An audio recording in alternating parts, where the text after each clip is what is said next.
Programa Espírita Quarta Dimensão.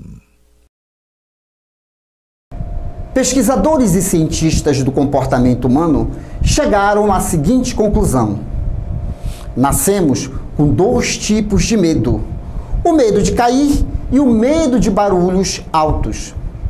O resto de medo que possuímos são aprendidos ao longo de nossas vidas.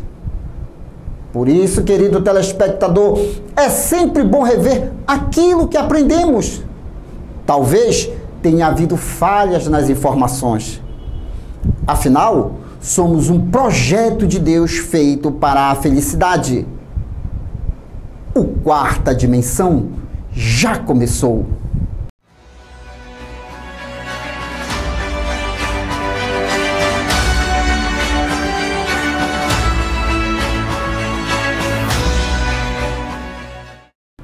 Amália Domingo Soler nasceu em 1835, Barcelona.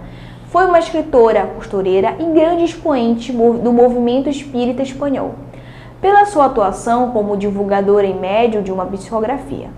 No Brasil, é muito conhecida pelo seu livro Memórias do Padre Germano, ditada pelo seu guia espiritual, Padre Germano. Seus escritos destacavam-se pelo estilo poético e leve. É também caracterizada pelas inúmeras dificuldades que suportou com força e coragem. Seus artigos chamam a atenção e aos poucos integra-se ao movimento espírita espanhol, participando de reuniões em casas espíritas. Conheça o espiritismo, conheça a ciência espírita. Revelações no tempo e no espaço. Argumentação, lógica, comparação. Revelações no tempo e no espaço. Interpretação analítica entre a Bíblia e o Livro dos Espíritos. É só uma questão de bom senso. Revelações do tempo e no espaço. Presença Jacira Matias. Já classificamos, sim, como pesquisadora e uma profunda conhecedora da ciência espírita, mas também sempre trafegando por outras ciências, porque o espiritismo é um conjunto, sim, de conhecimentos. Tudo bem, minha amiga? Tudo bem, Douglas. Boa noite, queridos telespectadores. Mais uma vez aqui para a gente contribuir com informações, conhecimento, que sempre é muito bom. Muito bem. Em primeiro lugar, eu quero lhe parabenizar pelo evento, né, o qual você foi a mestra de cerimônia, sempre atendendo bem não só os nossos convidados que fizeram a palestra, Simone Batista, Bruno Miranda, Antônio Monteiro e por aí vai, como os nossos convidados que chegaram. E o tema, Jacira, ganhou repercussão. Ganhou, porque nós sempre estamos debatendo neste programa que o espiritismo não é uma religião, é uma ciência. E hoje nós estamos verificando a febre sobre o assunto ufologia, seres de outros planetas, extraterrestre, como é que realmente o espiritismo vê o assunto. Então surgiu a proposta de nós trazermos aqui para o Quarta Dimensão uma sequência de assuntos. Por quê?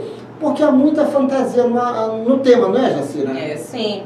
E também acredito que de uma forma didática até, né, passo a passo, para que as pessoas possam compreender melhor esse estudo, né, que a gente está se propondo a fazer, em conhecer melhor o fenômeno UFO, né, e o espiritismo. Sim, até porque nós estamos dentro desse contexto. Por mais que você não seja um médium ou uma pessoa dita normal que não tem esse contato, mas a coisa está acontecendo no mundo. Mas um dos temas que nós vamos trazer é porque, por essa falta organizada de informação, muita gente aí está se considerando um ser de outro planeta, que foi modificado geneticamente e por aí vai. Só que o próprio Cristo já sinalizava: há muitas moradas na casa do meu Pai. O planeta Terra é uma morada de espíritos, espíritos em processos de evolução. E na constituição do planeta Terra já se tinha os germes latentes dos futuros habitantes. Então, o que a gente tire nesse primeiro programa essa ideia de que muita gente está dizendo aí que nós somos seres modificados pelos extraterrestres. Vale lembrar, antes de lermos a questão do Livro dos Espíritos, que tem o componente espiritual. Nós temos um governador espiritual que é nosso Senhor Jesus Cristo. Então tem gente tirando a espiritualidade do meio, tirando a figura de Deus do meio, de Jesus, e começa a surgir as fantasias. Desde 1857, Allan Kardec organizou as perguntas e ele fez essa, que está contido em O Livro dos Espíritos, questão 44. De onde vieram os seres vivos para a Terra? Olha a pergunta. De onde vieram os seres vivos para a Terra? E eis a resposta dos imortais. A Terra lhes continha os germes que aguardavam o momento favorável para se desenvolverem. Os princípios orgânicos se congregaram desde que cessou a força que os mantinham afastados e formaram os germes de todos os seres vivos. Estes germes permaneceram latentes e inertes, como a crisálida e as sementes das plantas, até o momento propício à eclosão de cada espécie. Então, os seres de cada espécie se reuniram e se multiplicaram. Em todo lugar tem vida, né? Sim. Aqui na Terra, desde o princípio, começou-se a organizar a vida. Jacira, então eu posso dizer realmente que eu sou um habitante daqui, né? Eu não sou extraterrestre nem tu, né? Mas vamos desconstruir a fantasia colocando a metodologia organizada aí. Suas considerações, minha amiga? Bem, nesse primeiro momento eu queria dizer que nós não vamos aqui esgotar todo o tema, né, Douglas? Sim, sim. Isso aqui é apenas um resumo do resumo, né? E vamos dar continuidade em outros momentos, em outros domingos, porque o assunto é muito vasto, inovador para nós, né? Então, enquanto conhecedores... Mas antes da gente entrar propriamente nessa pergunta, eu quero deixar aqui como reflexão, para a gente começar esse papo, esse assunto bom, falando sobre Joshua Bell. Joshua Bell é um grande violinista americano, famosíssimo. Todos os shows deste homem lotam de pessoas que pagam quantias muito grandiosas para assistir ele tocar. Ele é o único que tem aqui, entre vários músicos, um tipo de violino muito especial, o Stradivarius, né? Muito caro, por sinal, e ele toca assim belíssimamente. Uma vez o Washington Post, o jornal, fez uma proposta a Joshua Bell.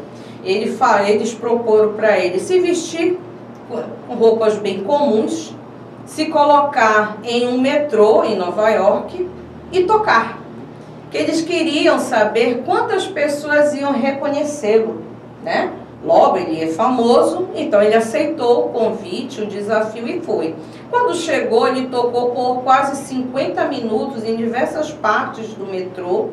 Umas 7 pessoas apenas deram atenção para ele, mas não sabendo quem eram. E passaram assim umas 2.000 por lá, mas não prestaram atenção em nada. Não deram valor, né, àquela pessoa que estava tocando belíssimamente, mal eles sabiam que era Joshua Bell.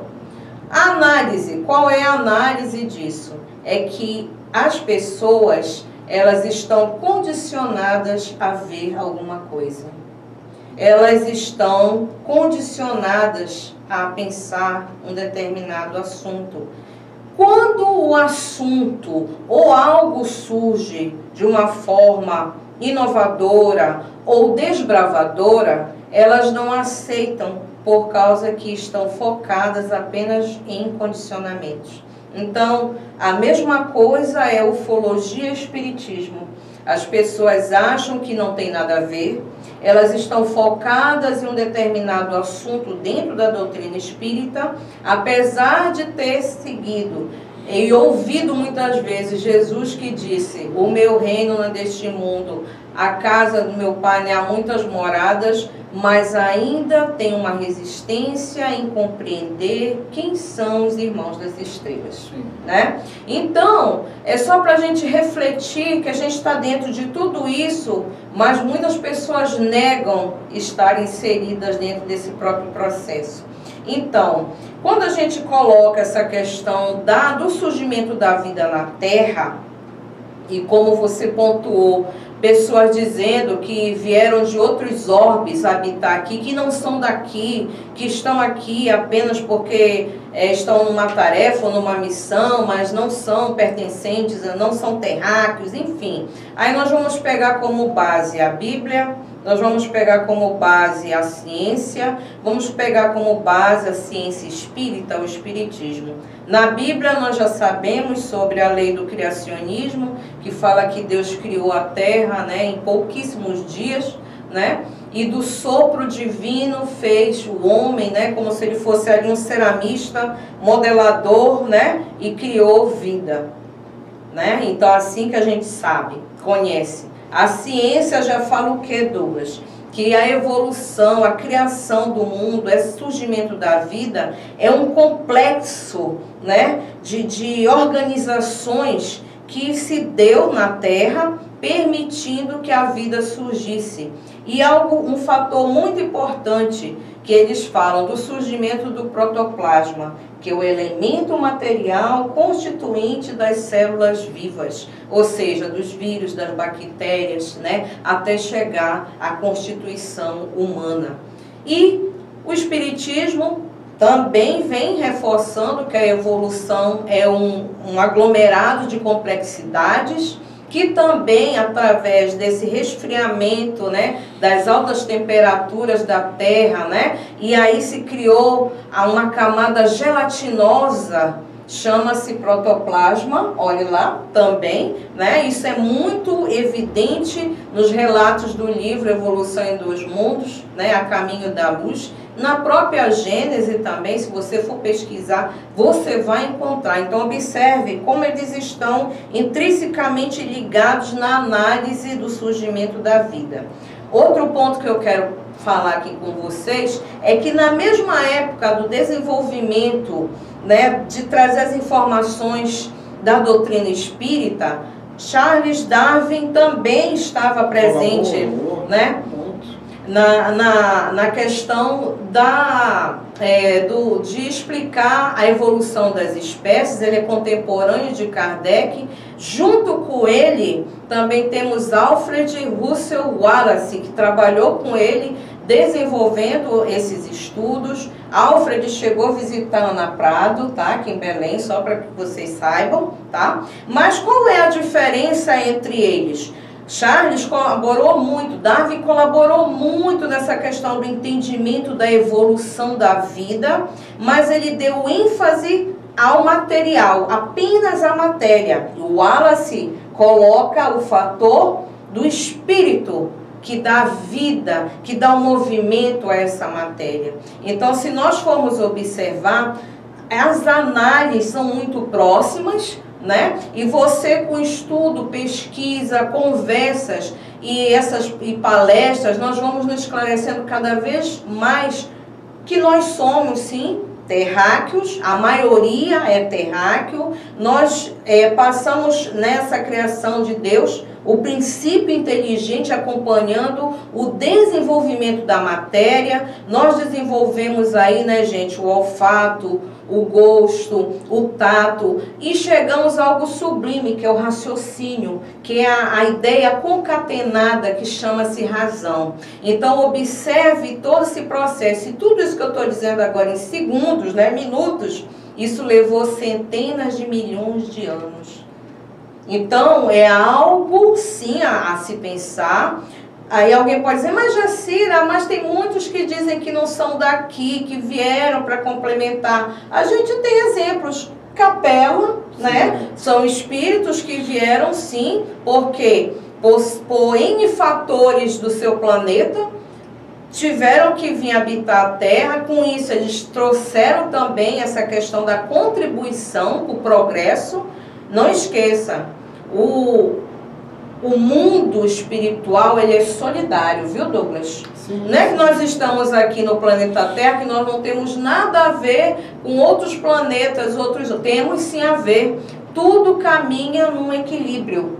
Então, nós fazemos parte deste equilíbrio. Então, qualquer dano, qualquer coisa que nós possamos causar, há uma reverberação no universo, né? Como vocês estão vendo, a mulher decola. Como o nosso tempo ele é curto, nesse pequeno preâmbulo de outros programas, porque ela vai voltar no próximo domingo, ela vai voltar, porque nós só pontuamos as criações do planeta Terra. Então, Douglas, vocês do quarta dimensão já estão desconstruindo os extraterrestres? Negativo. Só queremos organizar na cabecinha aí de muita gente, porque quando começa a fazer a mistureba na linguagem bem popular, começa a vir os bugs mentais. Então, existe vida. A partir do momento que se esfriou tudo, ela colocou de uma forma muito sábia as análises de Darwin, e nós não estamos, em hipótese alguma, desconsiderando os nossos irmãos das estrelas. Ela falou muito bem, perfeitamente, sobre esse conjunto que é mundo espiritual, mundo material, e nós vamos, não sei qual é o programa, mas é uma sequência, nós vamos pontuar que à medida que nós evoluímos dentro de um planeta, nós vamos desbravando outras coisas além do planeta que habitamos, que aí é que entram os extraterrestres. Não estão projetando em Marte, já não saiu aí satélites fora do orbe da Terra, inclusive, se não me engano, fora do nosso sistema solar. Sim. Evolução. Então, que fique bem claro, porque o programa quiséramos nós ter mais tempo, logo para desenvolver, mas a gente vai desenvolver esse assunto em bloco. Você me perdoa, minha amiga? Mas a aula foi boa. Só um pouquinho mais, me permite aí um minutinho. A continuação dessa ideia, ela vai evoluindo, né? Esse processo que a gente começou, ele vai evoluindo. Até o momento, o que a gente verifica dentro da sociedade é o estudo da ufologia causuística, ou seja, se prendem muito à causa, aos vestígios e provas. Nós aqui, enquanto espíritas, promovedores, né, do esclarecimento à luz da doutrina espírita, nós vamos falar sobre não somente esses fatos, vestígios e provas, mas o que há por trás dessas visitas? O que há por trás disso que a gente sabe, dos avistamentos? É simples visita ou tem um propósito maior? Então é isso que a gente vai comentar nos próximos programas, tá? Fato é, querido telespectador, o programa Quarta Dimensão foi provocado. Nós fomos provocados enquanto Sociedade Espírita, Lírio do Vale, IAD, e o próprio programa. Vamos continuar, essa é a primeira parte do assunto, não sei quantas partes virão, mas no próximo domingo, Jaceiro Matias estará aqui conosco novamente para continuar esse tema. Sabe por quê? Ele está aí à porta com toda a sua alegria, colaborando também com o avanço intelecto-moral da população mundial, o Palhaço Chantilly e toda a sua equipe. Depois eu volto. Residencial e pousada Minuano, Salinópolis, Pará. Estrada principal do Atalaia, bem próximo à praia do Atalaia. Venha desfrutar do conforto da Minuano. Faça sua reserva. 91 991 669817.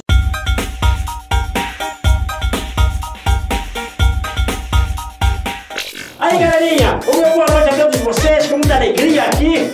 Um abraço para o meu irmão Pissuto, né? Pra semana ele vai estar com a gente aqui de novo. Vamos lá! Vamos cantar, vamos pular. E o palhacinho chegou para ficar. Nessa encarnação tem trazendo alegria e muita diversão. É diversão na sua televisão, na sua telinha. Fica aí, muita coisa boa para rolar hoje. Você não sabe? Então fique sabendo!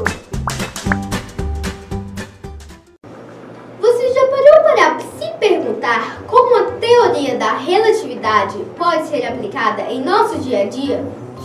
Criada por Albert Albert Einstein, em 1905, a teoria da relatividade é a noção de que as leis da física são as mesmas em qualquer lugar da Terra. Essa teoria explica o comportamento de objetos no espaço-tempo. Eletromagnetismo. Se você tem eletricidade em sua casa, você pode agradecer a teoria da relatividade pelo fato de os geradores de energia funcionarem o tempo todo. Isso acontece porque a movimentação de fios pelo campo magnético cria uma corrente elétrica, ou seja, Einstein propõe que um campo elétrico variável faz surgir um campo magnético também variável e vice-versa.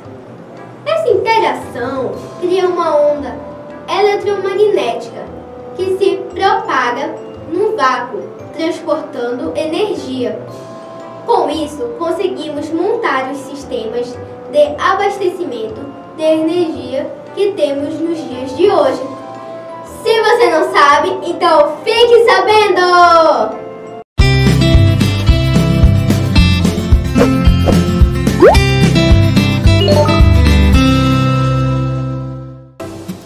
Olá, gente! Boa noite! Começando mais um Ciência Espírita Kids! E hoje vamos falar de mais uma das propriedades do perispírito, a visibilidade.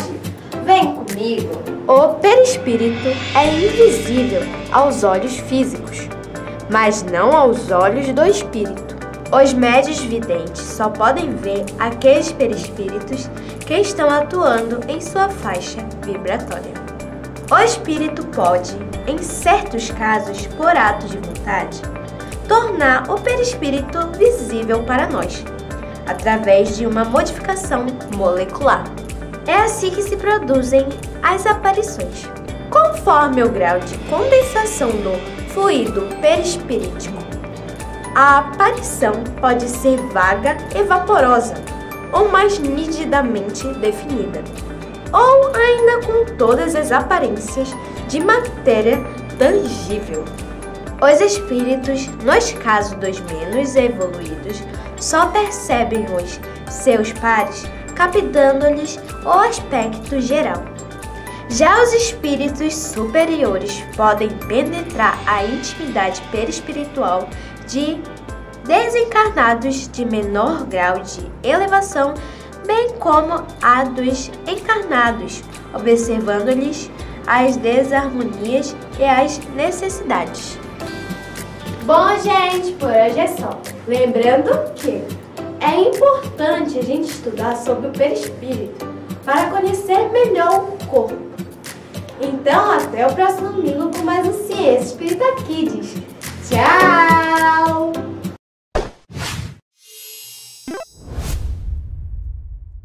Olá, gente! Eu trouxe mais um filme para vocês assistirem. O nome dele é Eu Posso. Ele fala sobre esperança. Então, pegue sua pipoca e vamos lá!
Hoje é só, vamos encerrar os filmes, mas no próximo filme eu voltarei. Tchau! Aí, galerinha, e agora vamos mandar os nossos abraços aos nossos amigos que nos acompanham sempre todos os domingos. O meu abraço vai para quem? Marcos Tadeu, lá do Irmã Maria da Luz, e toda a galera que assiste, não é verdade? E também a dona Rai, isso, todo o pessoal do Livro do Vale. E lá no Centro Sul, a dona Denise não perde um domingo. Olha, rapaz, que ela vai jantar na frente da televisão para não perder um pedacinho do programa. Um abraço, dona Denise, e todos vocês que nos acompanham sempre. E a Jacira, né? De vez em quando a gente se encontra no estúdio do Livro do Vale, né? Tchau, gente, um abração!